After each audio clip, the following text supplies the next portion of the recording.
great turnout. There's still some people trickling in, but we're going to go ahead and get started. I'm Adrienne Russell. I'm a professor in the Department of Communication and Associate Director of the Center for Communication and Civic Engagement, which is hosting this event.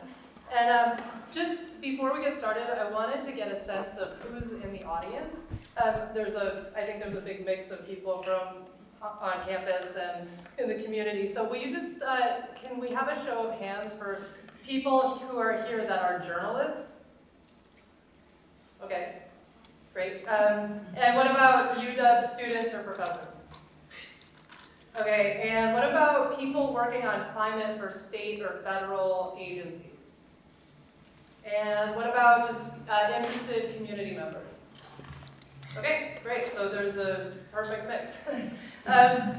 So we have a fantastic lineup of speakers here tonight to discuss communication about climate change and environmental issues. Evan Bush covers the environment among other local issues at the Seattle Times. And then to his right, Heidi Roop is lead scientist for science communication with the UW Climate Impacts Group and an affiliate faculty of the Department of Environmental and Occupational Health Sciences, which she will explain more about in a minute, I'm sure. Eve Andrews is associate editor at Grist, and she writes Grist's advice column, Ask Umbra, as well as writing features and creating videos for the site. And Calmi Shastri is a freelance reporter who writes about climate justice issues in and around Seattle.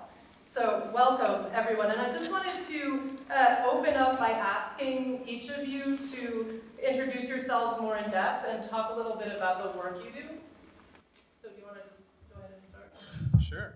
So I'm Evan Bush, a reporter at the Seattle Times. About 25% of my time goes to climate, 25% environment and outdoors, 25% science, and then the rest is breaking news and whatever hell is breaking loose in Seattle.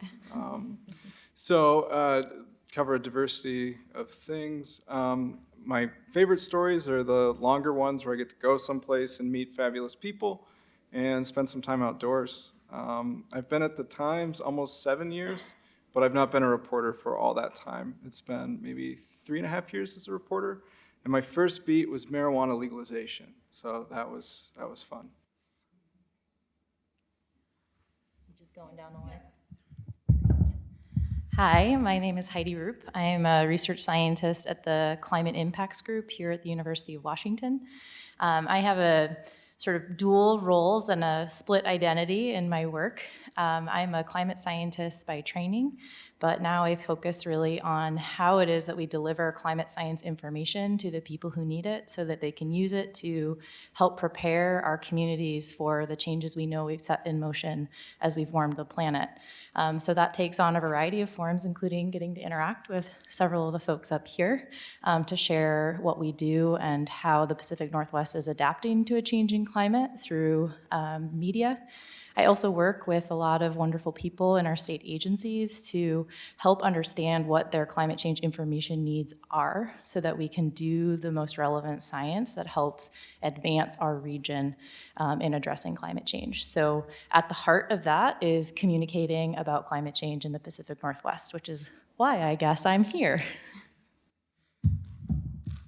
Hi, I'm Eve Andrews, and I'm a writer for Grist. And for those of you who are not familiar with Grist, it's an environmental magazine.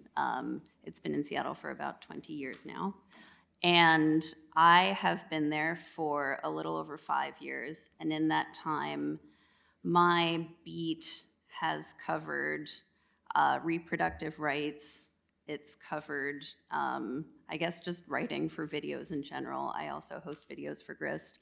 And recently, or I guess in the past 2 years, I've become Grist's advice columnist, and that means that I have a very strange job indeed, because I get a lot of questions every day from people just trying to figure out how to live their lives in the time that climate change is happening, and I do my best to answer them. So that's what I do.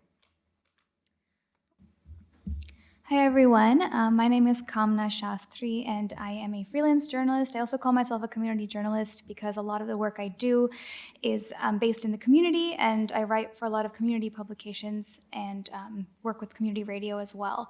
So I have an academic background in environmental studies and sociology, so that informs a lot of the work I do. And most of the stories that I end up covering are at the intersection of social justice, environment, what's happening in the community, and I especially am really passionate about getting those voices from the community that we don't hear about in mainstream media. So a lot of our communities of color in the Pacific Northwest, and I think in my work I try my best to privilege those community voices and kind of make that the center of each story that I'm working on. And whenever I can, I have recently done a lot of environmental justice pieces for especially the Seattle Globalist, but also for other publications. And so that, I think, has really brought together the intersection of racial equity, social justice, and climate, as well as environmental justice. Great, thank you. Can you talk a little bit, each of you, about what you see as the most pressing environmental and environmental justice issues in the region? You can go in whatever order, it doesn't have to be. Oh boy. I'll start. Okay. For me, the most pressing environmental issue in the Pacific Northwest it has to do with the inaccessibility of cities. I'm talking inaccessibility price-wise, and that we've priced a lot of people out of the city of Seattle, and it really needs to be rebuilt in a way that just can house a lot more people and can also transport them around the city more sustainably. And that's what I would say is the biggest issue. I've started to think a lot about water as the through line for climate change, and just a way that we can tell stories sort of around a theme that that carries into everything that climate change affects, because it's really cumulative effects that are the most concerning. You have wildfire, you have ocean acidification. All those things are going to damage people's livelihoods and lifestyles here. And I think water is able to connect everything that I think about when it comes to climate change. Too much when you don't want it, and too little when you do. I think you've said that to me in interviews before. Yeah. More water when we don't need it and less when we do. I'll maybe piggyback on that, because I think we at the Climate Impacts Group often talk about water as the great integrator of sort of how we feel climate change here in our own backyard. And that, as Evan has said, is everything from coastal pressures like ocean acidification and sea level rise, which we already see having impacts on coastal communities around the state that are causing us to have some significant discussions both about financial investments as well as things like relocation and retreat. Which open up a huge amount of societal and cultural conversations that are sensitive and important and need to be happening now but need to be happening on a scale that's much larger. And that goes all the way up our really important watersheds that are experiencing increased flooding. You compound that with our wet seasons and our stormy seasons, and we see communities sort of getting pressed and squeezed by water coming from all directions. But I think in terms of the big environmental pressure, I mean, I could give you a long list of things that we're concerned about in our environment and that the climate will be influencing. But I think one of the biggest things is figuring out ways to have meaningful conversations with people about what in the environment matters to them, and identifying ways that we can start to be using similar or the same language, or at least understand when we're describing how we're experiencing the environment change around us. That we can establish common ground on how we move forward. So I think in a lot of communities that I've worked with and a lot of agencies and others, we're often talking about the same things but describing them differently. And so I think there's a really important need not to require a common language, but to really actively work to listen across communities. So I think that transcends all of the environmental issues. I think arriving at equitable and inclusive solutions to both our urban and rural populations and those that are in between really requires more innovative thinking about how we build dialogue, which I think all these folks on this panel here are really working to do.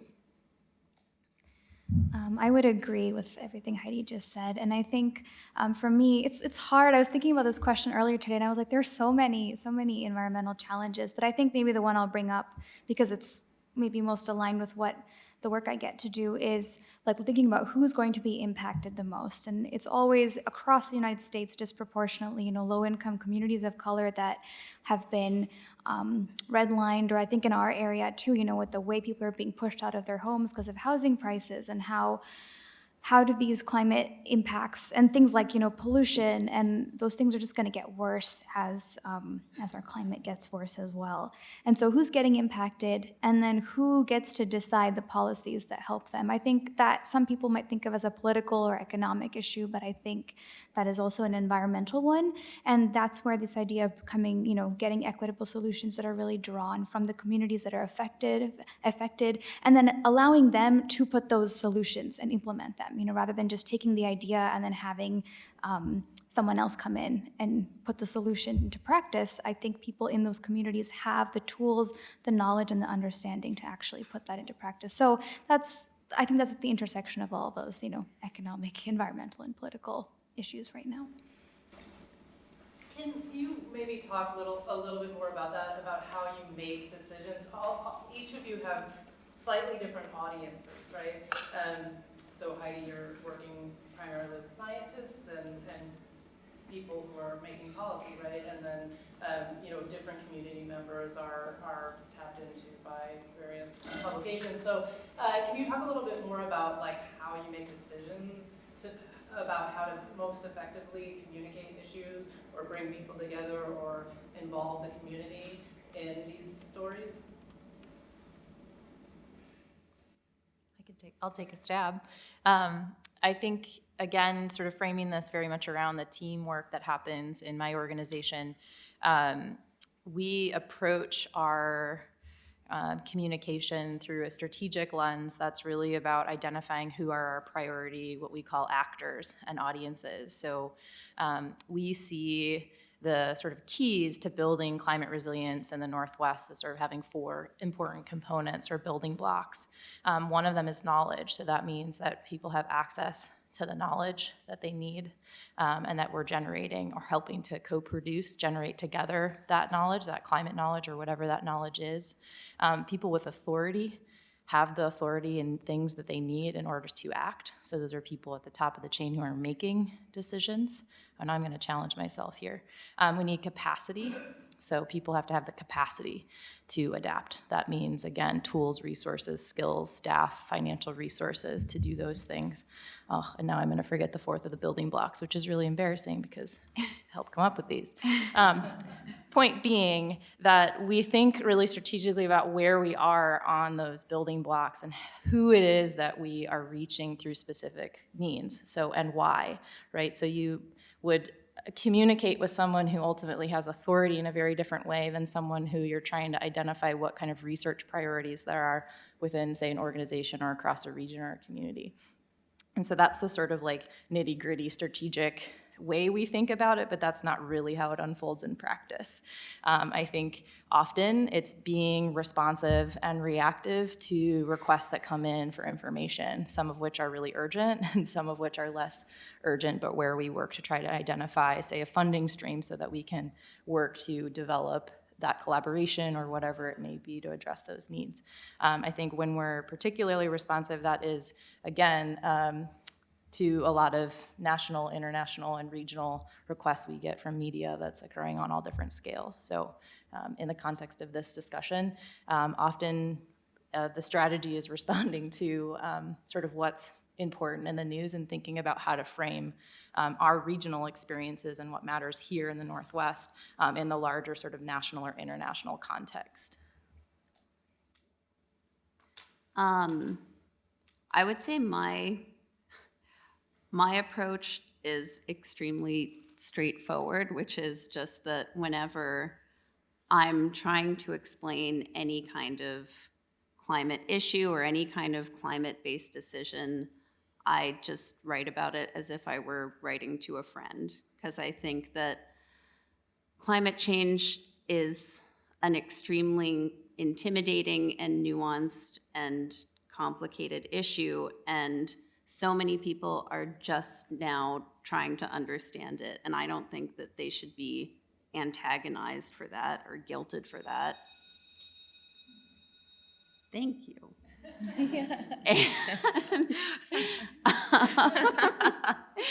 And yeah, I mean, to be completely transparent, I had no background in climate or environment or science before I started my job at Grist. I was an econ major in college. And everything that I've learned about climate change, I've learned on the job. And I think that an attitude of patience and compassion and understanding will go so much farther than just yelling at people about why they haven't done more to date to deal with climate change. I think I can, trying to think of an example to give you all. I think generally what really helps me with my decision making is, as I had said in the beginning, highlighting the voices of the community and the people that I'm interviewing in a piece. And so I think about I worked on a podcast with the Seattle Globalist last fall called The Colors of Green, which profiled 4 different local change makers who are people of color in the work they're doing. And I remember, and I feel a little ashamed to say this, but when I went in, I went in with this expectation that the stories were going to be crafted around this kind of look at all the horrible things that are happening in our communities, and just a little more of kind of a heavier, maybe slightly depressing tone. And I think I was surprised to find that the way these leaders thought about what was happening in their communities was actually, with the solutions approach, but also they were driven to do this work not just because their communities were endangered because of various environmental issues. Like I think of the Duwamish River. It's a Superfund site, very polluted water. It's not safe to fish, and a lot of the communities there still do that. And so there's so many issues with the Duwamish River. But I remember one of the things that stood out to me was every one of the people that I interviewed came with this kind of guidance that they were doing this out of a celebration and love for the land that they're living on and the people that are part of their community. And I think for me, that changed the framing of the way I was putting these stories together. And I kind of took their lead, because I think as a journalist, I'm always thinking about where's the tension, where's the conflict, where are the problems? And that's a huge part of our, I think, environmental conversation is really talking about those problems and I think calling out who should be responsible. But the other half of it is also what are people already doing? How do communities see themselves as having agency? And I, as a reporter too, and as a person, I feel a lot more empowered when I take their lead, because then I can, I also feel like, okay, maybe there's a little bit of hope. That's not to say that it's sugarcoating it, but I think there's a lot to be said for taking the lead from the people who are actually at the forefront of these issues.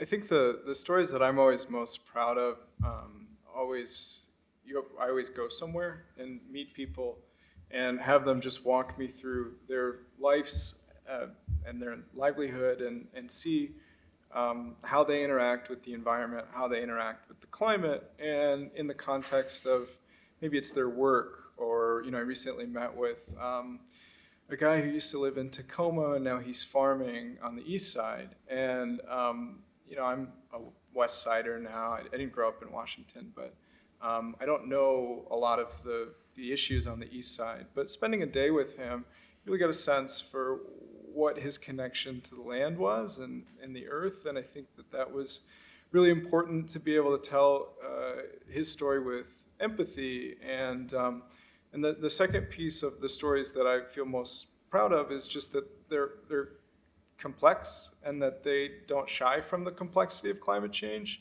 and the tension and conflict that people sometimes feel internally or within their own communities. I mean, I know that like I drive a car to a lot of my assignments that uses gas. I feel conflict about that at times. You know, we all have these inner conflicts when we think of ourselves in the wider scope of the climate and the environment. We all have our guilts when perhaps an Amazon package that was, you know, shipped many thousands of miles across the country because I needed it in one day because I hadn't remembered to, you know, go to the store after work or something. Like, we all have those feelings, and so kind of diving into those and addressing those head on, I think, is really important.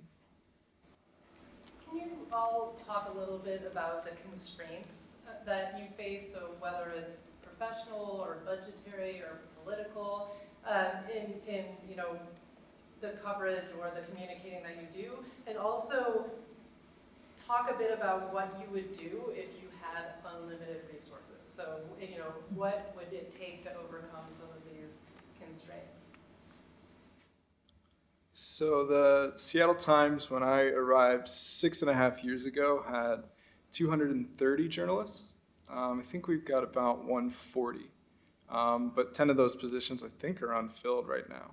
So just in my time at the paper, we've had almost 100 people, and this is just based on memory, but I think between 80 and 100 journalists out of our newsroom. We're still the largest newsroom on the West Coast, and that's something to be really excited that our community has that. And I think that, you know, financially, I hope we're a little bit more stable, but we've lost some incredible writers, great mentors. Craig Welch, I don't know if anybody knows him. He's a brilliant National Geographic writer.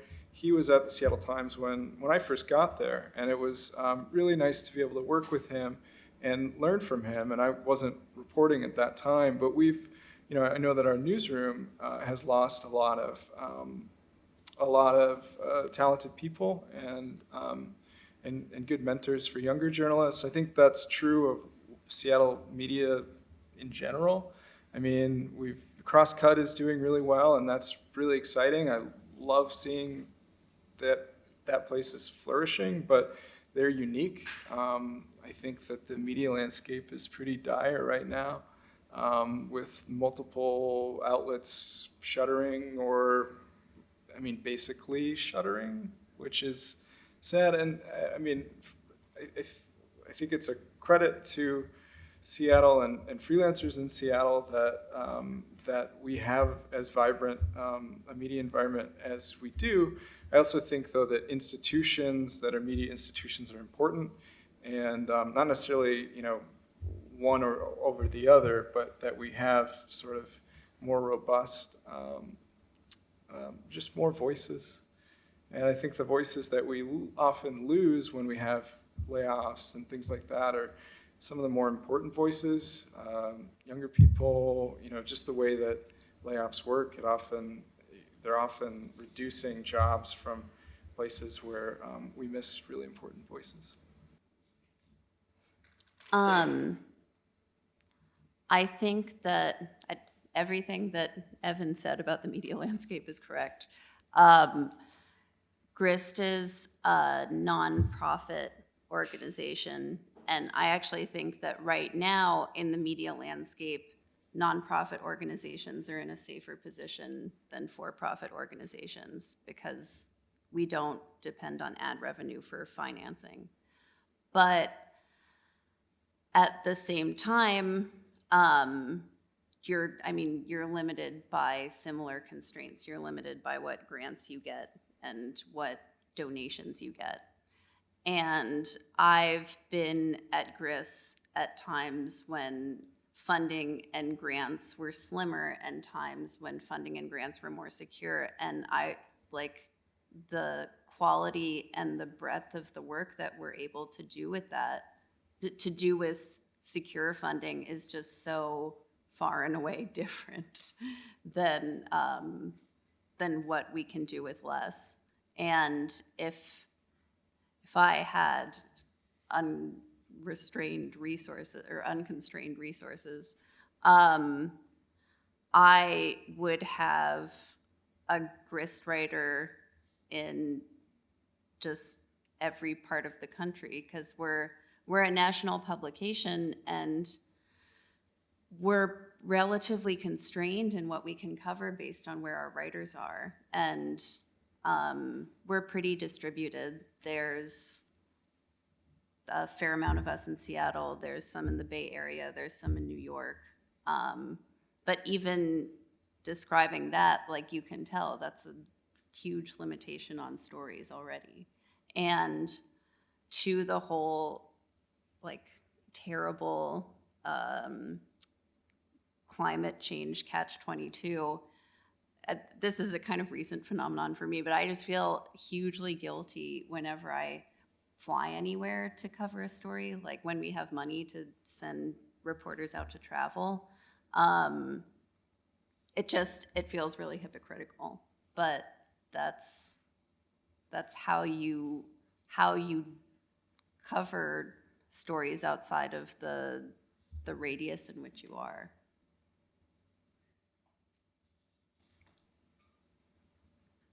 I think for me, I'll just say mine's kind of really personal because I'm a freelancer. So there are a lot of limitations there, and I think a lot of the places I work for are nonprofit. So there's a lot of budgetary constraints, and I'm always, asking myself, like, I want to put my all into this story. And I think with the environment and especially because I like that environmental justice space, like, it's really important to make connections between things that are seen as disparate, like our economy and our environment and our politics and even social justice issues. Like, those are all really connected. And I wish I had more time and resources to make those connections clear to people. I feel like as a freelancer who's also worried about, the next assignment and can I pay next month's rent from that, there is this cost-benefit analysis of, like, how much energy do I have, how much work needs to be done, how much time do I have? And with something like the environment, which is such a big, like, such an urgent issue, it kind of breaks my heart when I can't make those connections well. And when I look at an article and I'm like, well, this is surface level, and I know it could have been like 10 times better if I just had, the time and the budget to travel wherever I needed to and talk to everyone I needed to. So I think for me, that's the life of a freelancer, I guess. So. I can offer maybe sort of different context and a different challenge, which is difficult within the confines of the university because it comes to really limitations on my ability to speak about some of the things that in my personal life I'd really like to scream from the rooftops about, but in my professional capacity, and this is both controversial amongst my colleagues and peers in academia and at the university, and we all approach this very differently, but there's a very significant tension between my professional identity and my personal identity and how I show up in the world, and what I can and cannot sort of risk commenting on, or the ways in which I comment. So an example might be particular climate legislation or policies. So I work at an organization that's at the university, and we have very strict limitations on what we can and cannot do in terms of being perceived as advocating for specific policies. And there's a lot of benefits to being seen as and being a neutral broker, so not being seen as partisan. It's really difficult in a climate change landscape. You sort of are already pegged as someone or having a certain identity or agenda. But that is a deeply personal challenge because I do have a life outside of my work, but they are also very intimately braided together. And so we as individuals in our organization have numerous conversations about that tension, and it's one that everyone is exploring individually, and we all are, of course, given our latitude to land wherever it is that we are, as long as we're in line with university policy. But that, for me, is something that is always evolving and is particularly challenging. We had a ballot initiative here in Washington State, I-1631, The Climate Impacts Group was actually named in the voters pamphlet. And, we really could not comment on the initiative itself. We can comment on the importance and the validity, and we get a lot of pushback.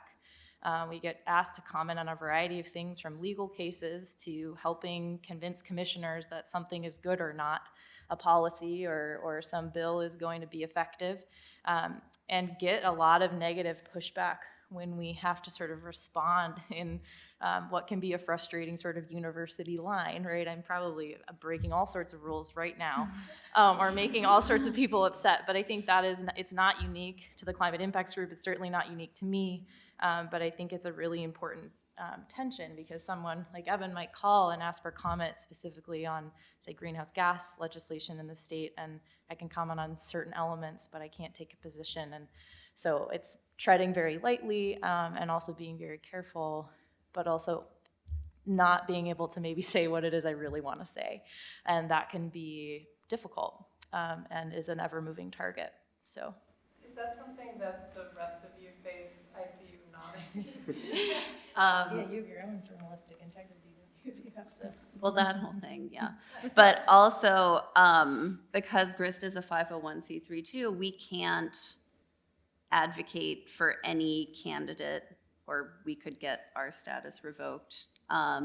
We can't advocate for any policy, and that gets so complicated. A lot of the time in my little segment of Grist in particular, because so much of the time, people will write in and say, how do I fix this thing? How do I fix that thing? And the ultimate answer is, like, you can do X, Y, Z in your personal life, but really, like, you have to vote for people who will carry out this thing and that thing on a legislative level. And so that's always towing a line.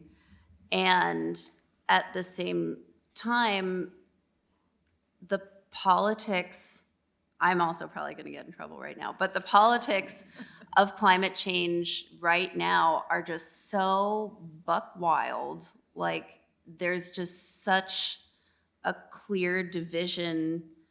People always say it's a nonpartisan issue, and inherently it is a nonpartisan issue, but there is such a division in how the two parties of this country deal with it. And there's even some division within those parties, but I mean, you know what I'm saying. And anytime there's an election season, especially a presidential election season, we have to be so careful about how we write about these different candidates. And this was an issue during the Trump election. It was like, this guy is just like spouting off like bonkers stuff all the time. And I think every other publication in the country had to cover it in this like balanced way. And That's actually a great lead into the next question, which is, there is a lot of criticism of journalism, and how, climate change is often sort of talked about as a failure of journalism. Journalists fail to communicate effectively, so this is where we're at, right? And I'm wondering if you can reflect on maybe not your own publications coverage, because we don't want you to get in any more trouble, but just all of you, just like the state of the journalism landscape and how it's done in terms of communicating climate change, and maybe if you've seen any significant changes recently. I can Great. say something about that. It's been a kind of strange recent few months at Grist, because there has been a palpable increase in people's interest in climate change. Like, I can see that just in the types of questions that we get into the advice inbox. And also, I mean, it's clear in national news, people are really passionate about climate change, and it feels like it happened all of a sudden. And for years, we as an environmental magazine, we're just like struggling to get people to care about environmental issues and to care about climate change, to get a more general audience to care, to like reach outside of environmentalist circles and reach outside of the like niche of environmentalism. And now all of a sudden, as more and more people are growing interested in climate change and climate issues, there's also this chorus of like, why haven't people been covering climate change more? Why hasn't this been in the news? And it's like, it has been in the news, and lots of people have been covering it. Lots of publications have been covering it. And I'm sorry if CNN hasn't been doing it justice, but at the same time as you criticize CNN for not covering climate change properly, you can show them that you don't want to support them anymore and go to any of the number of publications that are covering it and have been covering it for a long time and know how to do it. And yeah, so just the blanket criticism of the media as this singular monolith is kind of insane in of itself, because even in this terrible landscape, there's a huge variety of publications and there's a huge variety of writers, and they're writing environmental stories. Like, you can yell at the media all you want for not covering climate change, but in the end, people do have to click on the stories and read them to have more of those stories. So that's my personal soapbox on the issue. I think some of what you're saying reminds me of kind of how we need to think about media literacy as well. And it's not, I think, I go back and forth on this. I'm like, yes, the onus is on media organizations to provide, unbiased news of all kinds. But also, I feel like Eve was saying, like, Grist has been there for a long time, and all they cover is environmental stuff. So if that's what you want, it's there. And I think we need to do a better job of educating just the public on how to make your own choices in the media that you want to consume.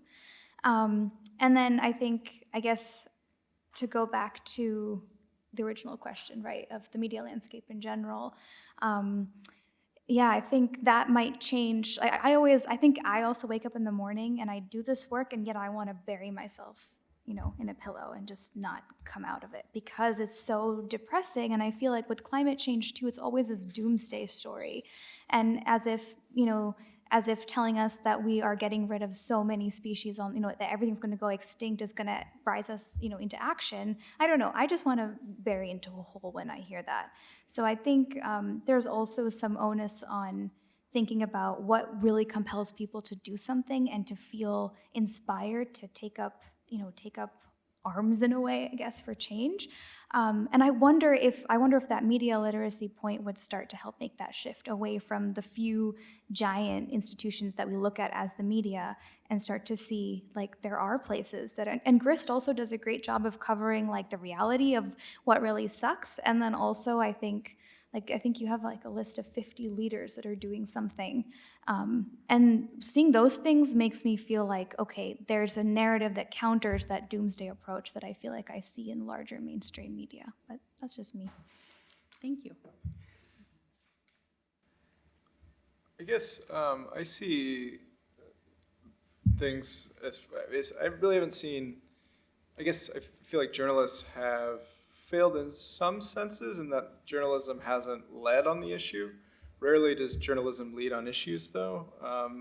We're a lot of times reflecting the political climate or the climate of the science, and using climate a little too much here. But and I think that there were opportunities for journalism to do a better job and devote the resources, and I think we're hitting a point right now where there is incredible urgency, both politically and from the science perspective, and I think you're seeing news organizations do a much better job now, not the Grists of the world. They've been there the whole time, right? But the New York Times and the Washington Post, like, they've really beefed up their climate teams. They're doing some phenomenal work. And I think that the national print media is doing a better job. I think broadcast is maybe still behind. But now that you're seeing the effects in person, and it's not theory, I think that gap is going to be gone, and if it's not already, to some extent. And a lot of criticism has been, there hasn't been enough urgency, and there hasn't been enough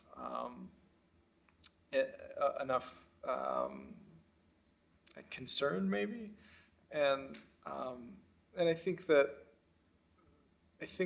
folks are getting the message now. That's my overall thought.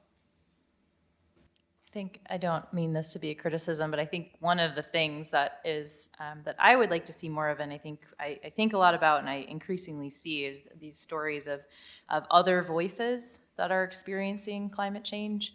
So it's not necessarily scientists who I think should share some of the burden, not all of it, but some of not necessarily being effective communicators over the last 50 plus years, which we've been concerned as a community about the consequences of the emissions of greenhouse gases. Those physics are clear and simple and well understood and have been constrained since the late 1800s.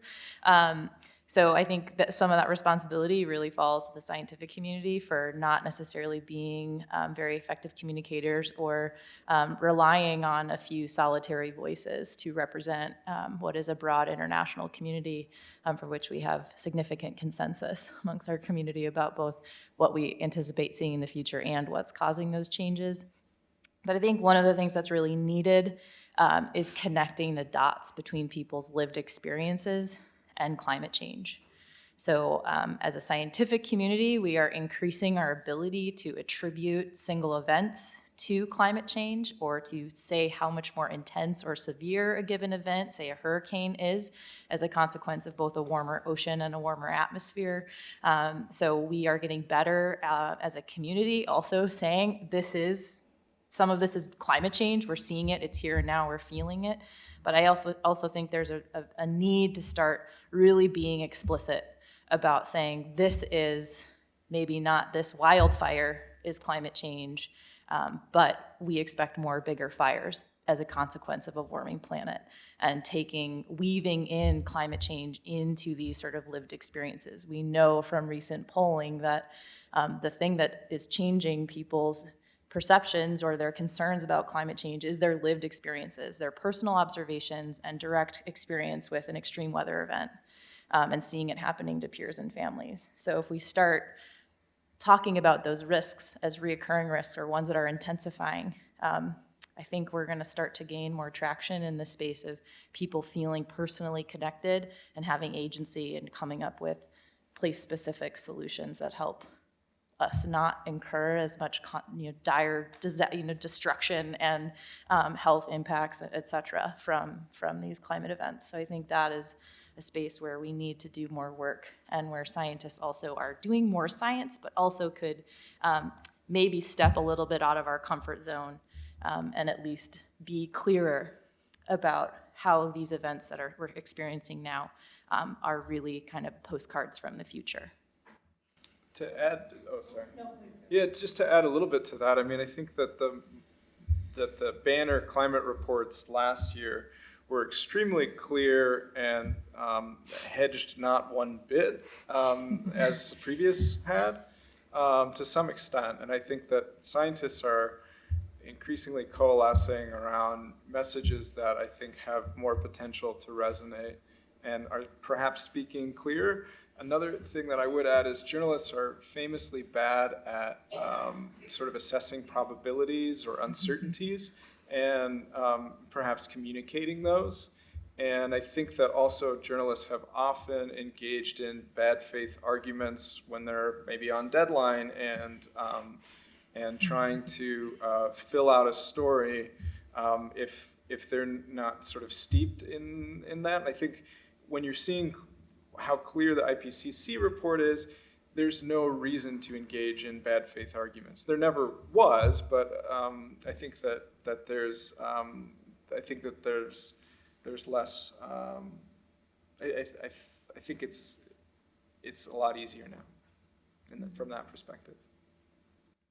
Okay, I'm just going to ask one last question, and then I'll open it up to everyone else in the room. But I just wanted to ask you to talk a little bit more about how scientists could better communicate with journalists, and journalists could better communicate with scientists to increase the likelihood of people being able to make these connections. So like maybe if it's a particular example of something that worked or didn't work, that made you realize, okay, this can't happen again, or something like that. I call it my tennis ball hopper of failures communicating. You got to like go around and pick them up, and you feel bad about each one, and then there's a lot of them in a basket. So it's hard to pick out the good example in the hopper of possibly failed communication. I think there's always a bit of self-doubt once you hang up the phone or the camera turns off, and I think there's a lot of trust between someone being interviewed and a reporter. Or a journalist, right? It's often, I have the privilege of even seeing some of other friendly reporter faces in the audience tonight, where you build a relationship, and where it's not always about you necessarily showing up in a story, but helping out. I've loved interactions with Evan, just sort of clarifying some somewhat arguably really jargony, ridiculous things that we put out there and hope everyone understands, but really they shouldn't, where I'm even doing research to be able to help Evan do things. So there are many kind of missteps, but that trust is incredibly important. I think it feels really vulnerable, at least from this position. And I think a lot of other scientists that experiencing that vulnerability and entering into that vulnerability is a big step, especially when you haven't been equipped with the skills and resources and knowledge to know how to do it. At the University of Washington, we are really lucky to have a rich array of resources and experts. So our news office helps immensely with figuring out what stories to tell, are on call for helping with like op-eds that you feel like you have to get out the door, or just saying, hey, this person's gonna call me, or I got this request, is this a good faith request, and getting help that way. I'm in the College of the Environment.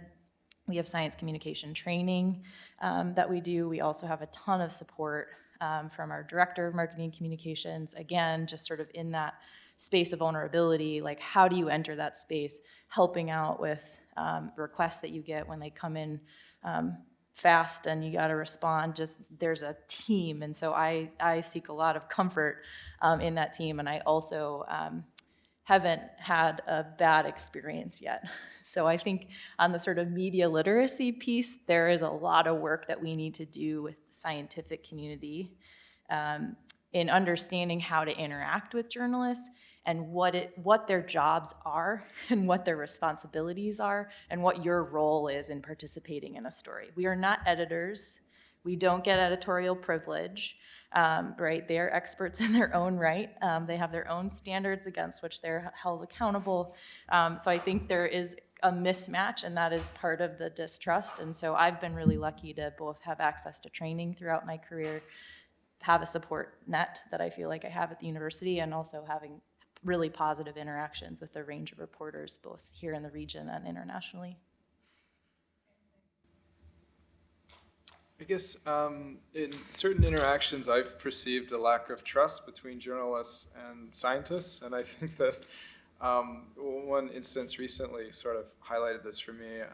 I interviewed a UW professor in atmospheric sciences, and like maybe 5 or 6 days after the story had published, she sent an email. It was like, everything was correct. That's fabulous. Thank you. And like, I was like, oh God, that's the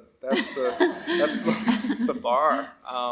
And that was concerning to me. And I think that, I think journalists need to take very seriously the responsibility of fact-checking with scientists and making sure everything's contextual and accurate, which is extremely important to me, and building that trust and working on that quite a bit. And that doesn't mean that, I think what oftentimes happens is that what scientists would see as an inaccuracy, journalists see as maybe a generalization or something like that. And we have slightly different goals. And I think that having conversations around that before you start that interview, explaining your purpose as a journalist, explaining your purpose as a scientist. I'm not here to get every single detail of your 36-page paper published in a general interest newspaper. I'm going to pick like 4 or 5 facts from your paper that I need to convey because it's urgent to my readership to know these facts, and I'm going to do it in a way that you might perceive as simplifying, but we need to talk about what's oversimplification, and then what is going to kill my editor and cause heart attacks. So I think having those conversations, being frank, open, and talking about a lot of that ahead of time could go a long way. Yeah, I think we're kind of, I have to remind myself that as journalists, we're translators.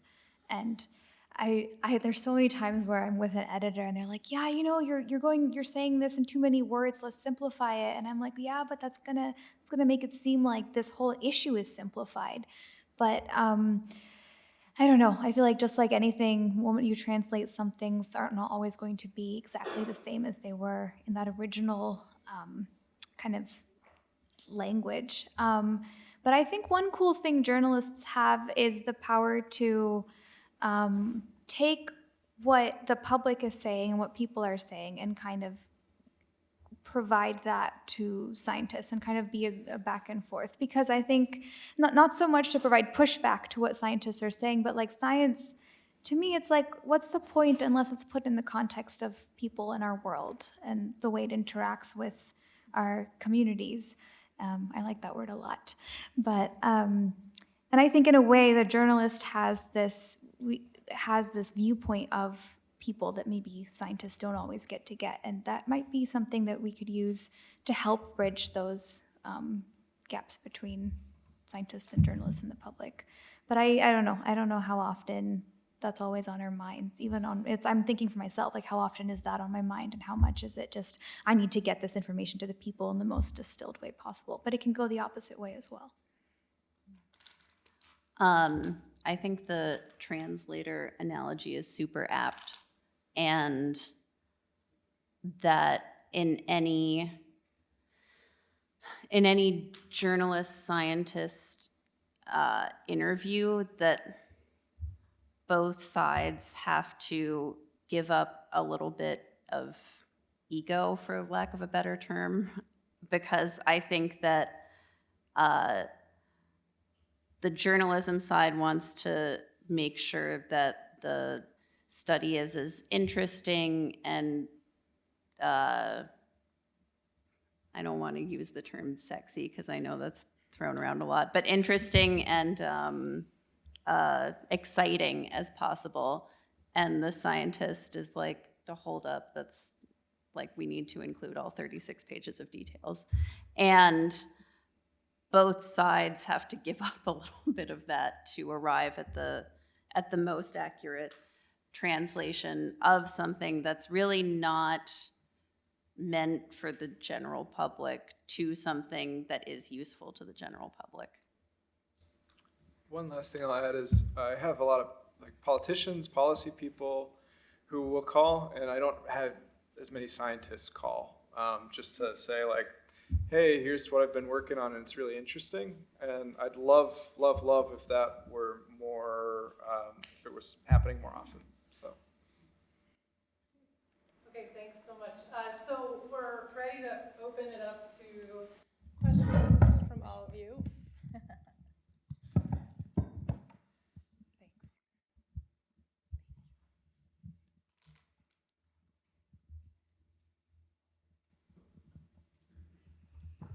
Oh, thanks.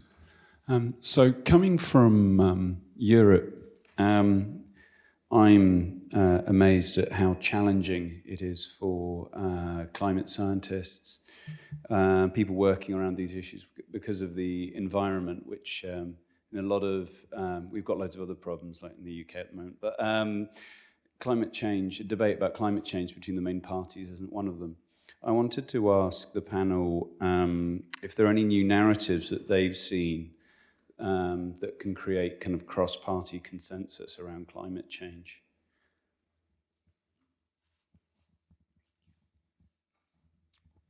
I don't know if it works, but I can talk about recent media coverage that I think is onto something. So in the Midwest region, there's been extreme flooding and wild swings in weather that have prevented sort of the heartland upon which we all rely. I'm from the Midwest, so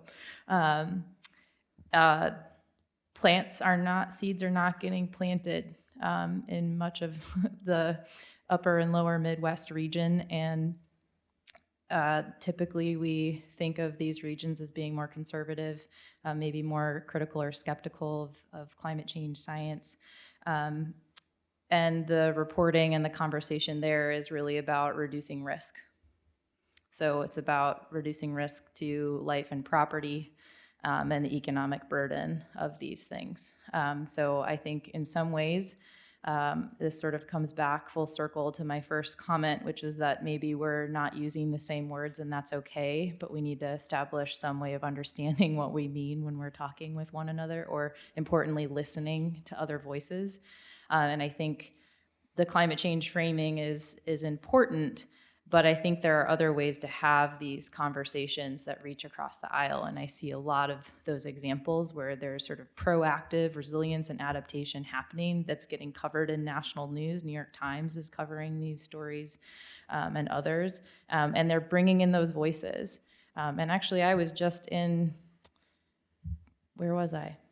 Burlington last week, working with a farmer who said, yeah, climate change, it's a thing, but it's actually extreme weather.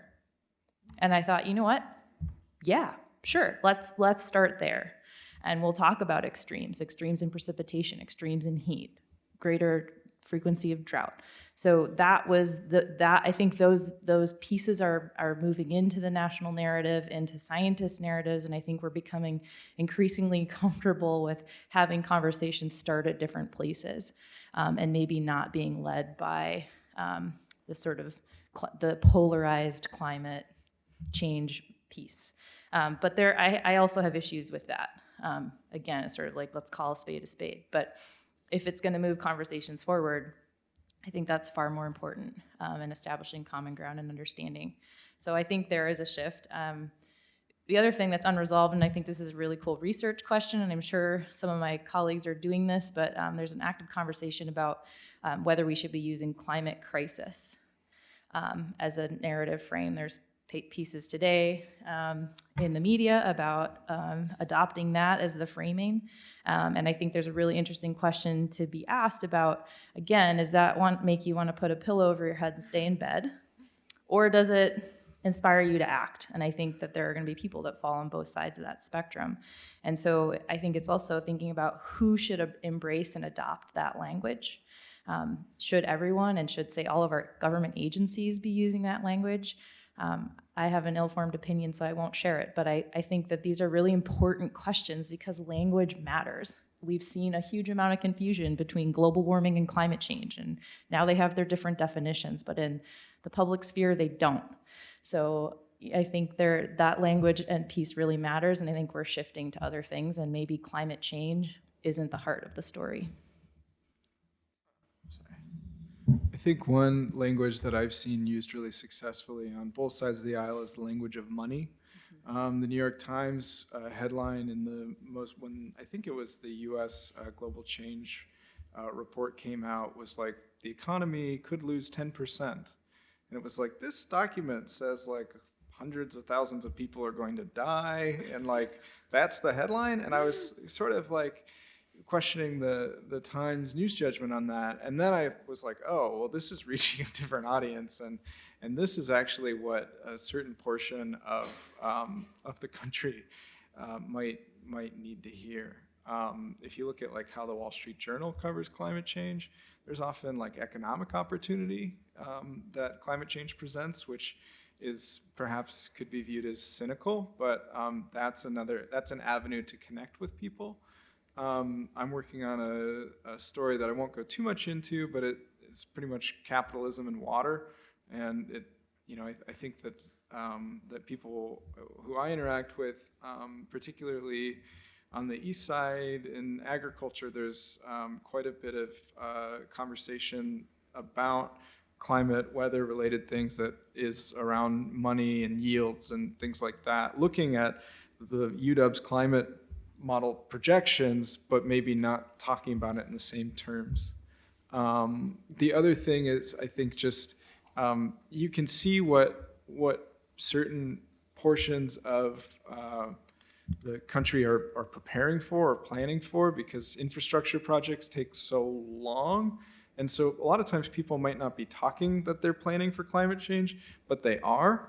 And, you know, this, I don't think is an example of that, but, you know, the Yakima plan in central Washington really is preparation for a climate future with less mountain snowpack and more precipitation falling as rain.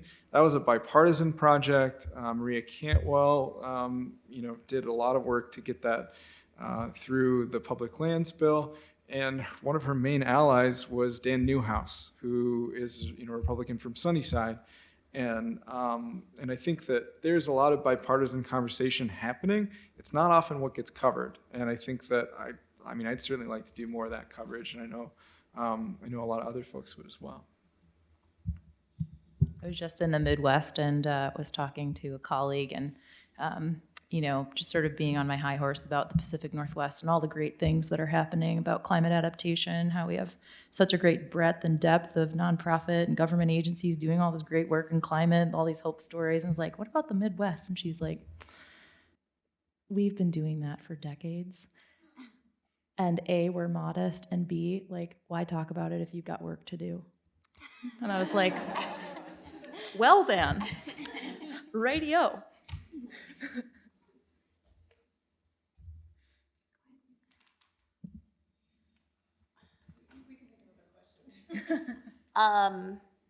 I think I'll just say this very quickly. It's a perhaps slightly controversial position, but I feel that if you are someone who at this point in the climate change conversation in 2019 does not believe at all that climate change is happening or thinks that people are lying to you, like, you're not my problem. It's not my job to talk to you, because there are so many people who are accepting that climate change is a thing and just want to know more about it and are curious and are scared. And it's worth so much more of my time to address those people than to address people who don't accept that it's happening.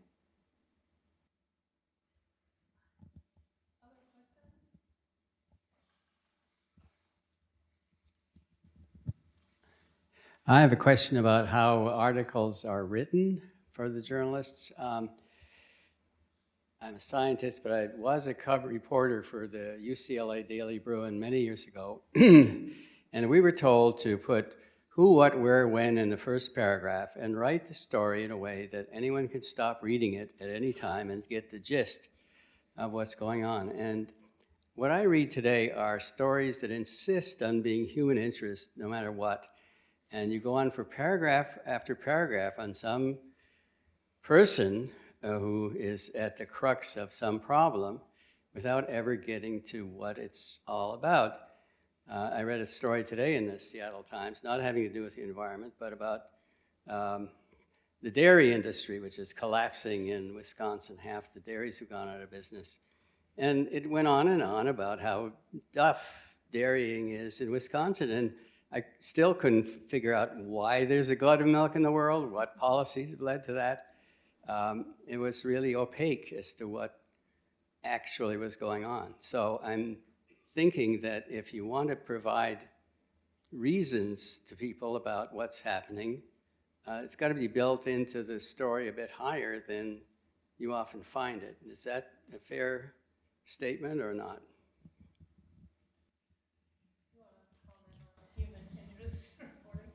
Yeah, I think, I mean, it just depends on the story you're trying to tell. I mean, there's a lot of times when I'll try to tell stories economically in 600 words and, just get the information out as quickly as possible. There's other times when I think that, you need empathy, you need character, you need narrative for people to connect and understand with perhaps a very complicated situation.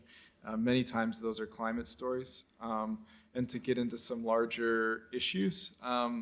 I certainly think that our editors are taking that very seriously to cut down on go for more economy. It's not something I'm very good at. So I think that's worthy criticism. I also think that it might depend on just the kind of story and the what the journalist is trying to do.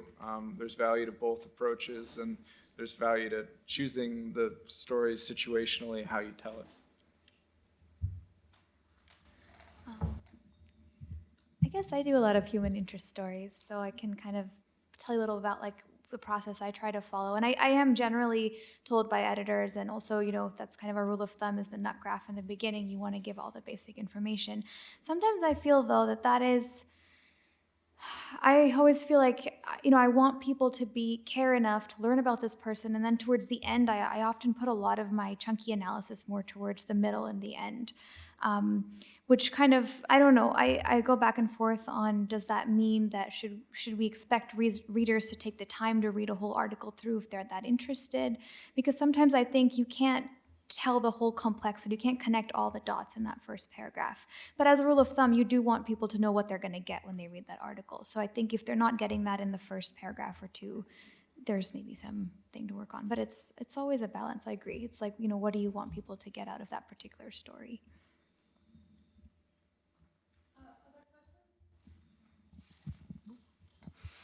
Hi, thank you for this great conversation. I want to ask about a general, I think, sense of powerlessness in the general public about what's going on. I think that people are very aware of climate change, and I think that people are becoming more aware of why and how climate change is happening. I think what we're less aware of is, what do we do about it? When we do hear about wildfires and floods, for myself, geographically, they're very removed from me. And in my day-to-day life, I'm recycling, I'm taking the bus. What else do I need to be doing? So in terms of, again, connecting the dots, how do we connect the dots to these huge events that are happening to solutions that everyday people like myself will be inspired toward action, that will compel me to go out and do this other thing. I just don't know what that thing is right now. Well, I'll just start. I mean, Evan, careful, you did say your phone lines were open. So I think that there are a lot of those stories, and they're not being told to the public. I have the great privilege of getting to work with both individuals and groups of people who are actively considering how climate change will influence basic functions that we take advantage of every day, like access to drinking water and our abilities to flush our toilets and have it go away. All of those things climate change changes our ability to do all of those things. And you hope that the people who are responsible for doing that long-range planning are taking climate change into consideration, and in many cases they are. And so I think you make a really important point that the next step in the conversation is giving people agency and seeing where positive stories of change and action are happening and where more work is needed. And I know we mentioned earlier, the act of voting is an important one. The act of using your voice is a really critical one. We all have different ways that we are able to do that in society based on who we are and our abilities to do that. But one thing that this is a message that other climate scientists are sharing, is that a majority of adult Americans don't ever discuss climate change, like 64%. And only 40% think that climate change will harm them personally. And I think through conversations with people who you have relationships with or who trust you, those are critical ways that we open up the narrative and we understand what people care about. And that helps leading to what is it that we do and how do we do it on a scale that's meaningful and that matters. And individuals certainly have an important role in that. but we also, as multiple individuals, have to come together and demand more of the people who make decisions on our behalf. And we do that by electing people, people like our commissioners. There are people who make a lot of decisions that will shape whether we are prepared or not for climate change. And I think we need to tell those stories and we need to connect those dots for people, while also being careful to not say you need to vote on a specific policy. But I think giving people tools and resources to access that information, to see how climate change shows up in our everyday lives, is really important, and something that I need to do more work on. And I think we as a community of people who are responsible for telling these stories and have opportunities to connect the champions of change that aren't scientists, who are the people that I think people want to see. We need to do more of that. So thank you for that question and comment. Also hit up grist.org/askumbra, and you can send me any question you want. You guys are gonna be so busy.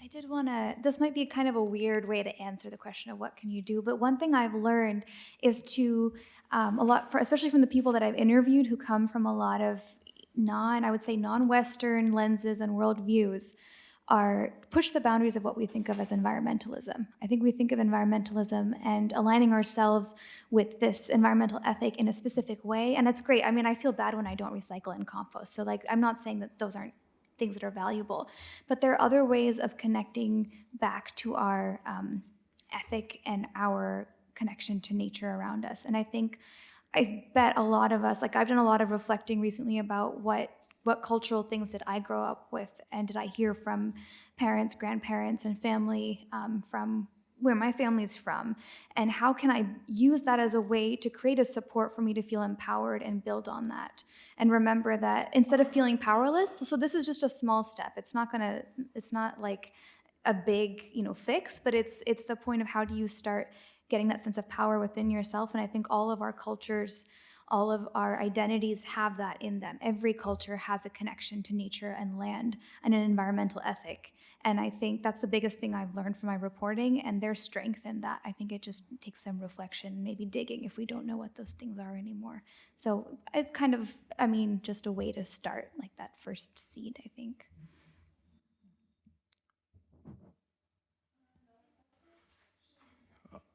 All right, so my question, and I apologize if this goes into the political realm and you can't answer this question, but I'm gonna do it anyways. And I just wanna first preface this by saying, this crisis that we're going through, I want reporters, and I hope that reporters can see this as a wartime effort that we need to mobilize behind, right? So if there was a country that was invading, it wouldn't be political to report that. So there's a crisis that's invading our society. I don't think it should be political to report that. So I hope that gives you some strength to speak up on this subject. But my first question goes to the audience. By a show of hands, does anyone here believe that the government has done everything in its power to stop this crisis from happening? Okay. So that's why we want to curl up into a ball. That's why we have that feeling of retreat. And I'm gonna wrap it up here, but just a quick reminder, we live in King County after Martin Luther King. He was famous for creating a social change to gather the entire community to fix a problem. But how did he do it? It was through nonviolent civil disobedience. So we in King County, we can't forget that. We named this county after him. And if that's the thing that we, instead of curling up into a ball and turn into a community that organizes together and finds ourselves in the streets to bring about that social change, I hope we can do that. But to the panel, since all of us here have kind of given up on the political process, or we have a little faith in it, do you believe that the answer within this next 11 years that we have left is nonviolent civil disobedience?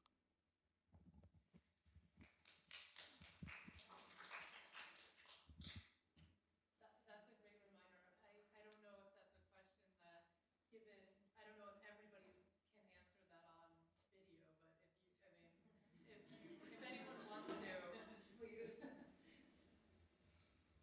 I will. I think that we need nonviolent civil disobedience by some, and we need people all coming to confront this crisis with the strengths and the voices and the authority that we all have in our individual spheres of influence. And I think that it is through a rapid and urgent combination of collaboration and thinking innovatively, and also leaning on those who successfully changed the path that our country has been on. We certainly have lots to learn. And I think we need to look to other leaders like yourself in the back of the room, whom I can't actually see. So I would be making eye contact with you if I could. Yes, thank you. I think we need it all. And I think that is most certainly part of how we march forward to confront what is certainly something we at the Climate Impacts Group now say is an issue for which we have no time to waste. It is urgent, it is here, and we need to act now. And I think that is an important act. I don't think this will be a very satisfying answer, but it's going to take a little bit of everything, would be my guess. I mean, it's going to take civil disobedience, political engagement, pressure on politics. It's going to take, economic programs, new technology, and I think it's going to take a lot of attention from every sphere of our economy, our social existence. I mean, it'll probably take some change, cultural change, what we value as a country and as a society, and I think that's so yes, civil disobedience I think will be a part of the change that will be required.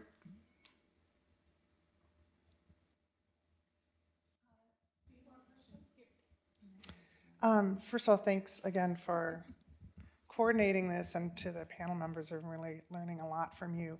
I'm Karen May. I work for King County Solid Waste, and I'm very fortunate to work on food waste prevention. And wasted food has an enormous impact on climate change.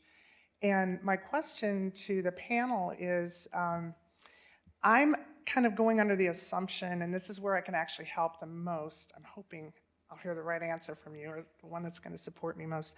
I'm assuming that it would be helpful to provide a lot of tips to people, not only on food waste, but we also have other people in our office a lot that are working on climate change. But tips that are really helpful, everyday actions that people can take in order to make a change. And then kind of connecting that with the point that climate change as a topic, climate crisis is what I prefer. It's such a daunting topic, but look, here's some ways that you can really make a positive difference, and collectively it can be an enormous change that we make. So I guess my question is, do you as panel members have a sense that there is a great need for people to know more about what everyday actions they can take? Because, I'm glad to see you shaking your heads yes, because that's actually what I can do most in my work, and some of my colleagues as well. So it's good to have that validation. So thank you. Yes, yes, and yes. I think it all matters, and I think it coming from all different spaces and places where people are trusted, and seeing it appear from, say, King County, from government agencies, I think it's really important because all of us reach different people and we're communicating different things, and the thing that isn't different is the need to act. But we do need to give people resources on what those things are. And like you said, one small action by one individual becomes much more impactful when it's multiple individuals doing that same thing. So thank you for your work. I know you have a lot of wonderful climate-related work that's going on, so thank you.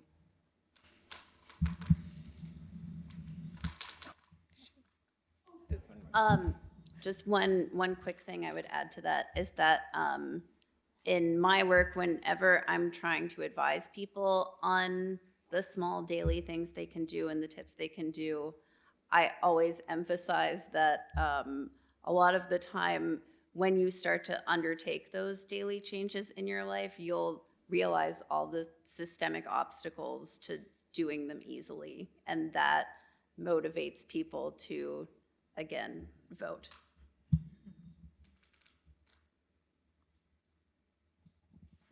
I actually just have a follow-up to the question point that was just made, because I feel like a lot of the things that we're taught to do, like recycle, et cetera, we get a lot of feedback that, oh, it doesn't actually work. So for example, the recycling thing with China, it's not being accepted. So even just a better understanding of what is working and what doesn't working and a better line of communication, I think would be super helpful in understanding what we should do. And I don't know what mechanisms there are out there for us as a public to kind of work through that. Did you have any follow-up on the follow-up? Not necessarily direct follow-up, but I'd say encourage everyone to follow their county and local authority agencies on Twitter. A lot of our state agencies and local government, like King County and all the subsections of King County that have Twitter handles, some of them are super fun. So if you're looking for a laugh, like definitely WashDOT, yes. They do memes like it's nobody's business, but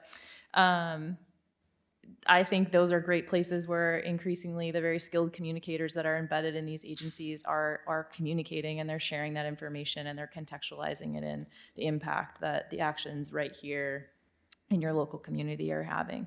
So I encourage folks to, if you're on social media, Facebook, I think those are really great formats where that information is increasingly being communicated in context, like to specific actions in a place and how that matters, or how these organizations are handling some of these issues that emerge, say not being able to send as much of our recycling abroad. So I think people are actively engaging and trying to communicate that information. So making it accessible is a challenge, but that might be a starting spot for people.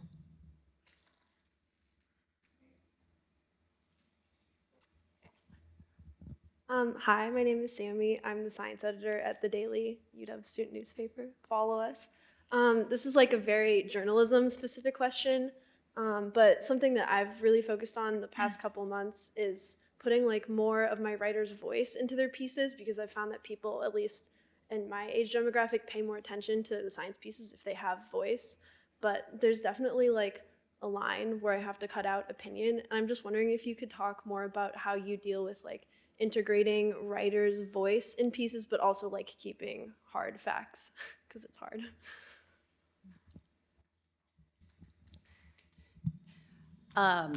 I would say I started out very, very hard on one end of the spectrum, which was like 100% voice, and have had to learn how to dial it back in the other direction.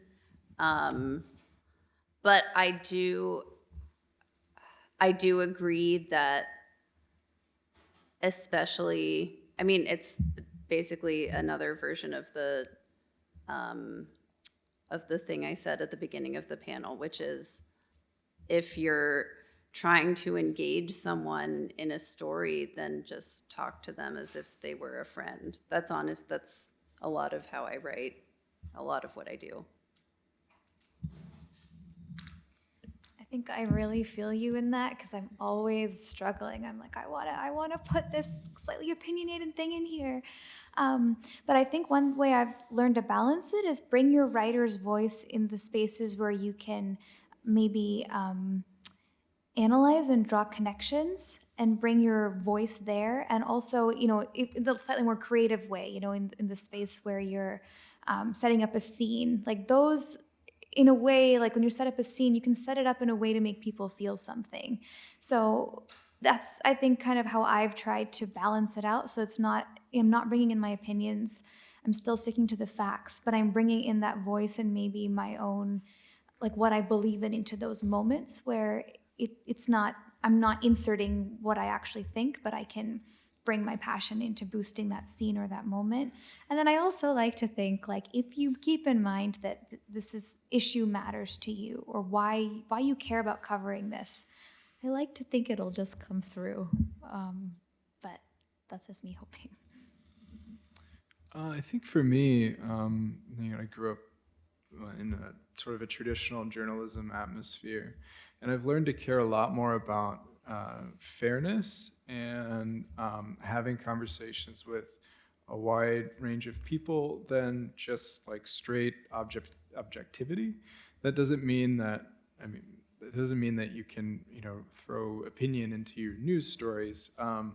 But definitely, if you're able to engage people in an honest way and convey their perspective as accurately to what they're saying, but have narrative, have character, have development of a scene, your voice could carry through those elements, and your perception, just like she was saying, it can draw people into a story and capture people that way.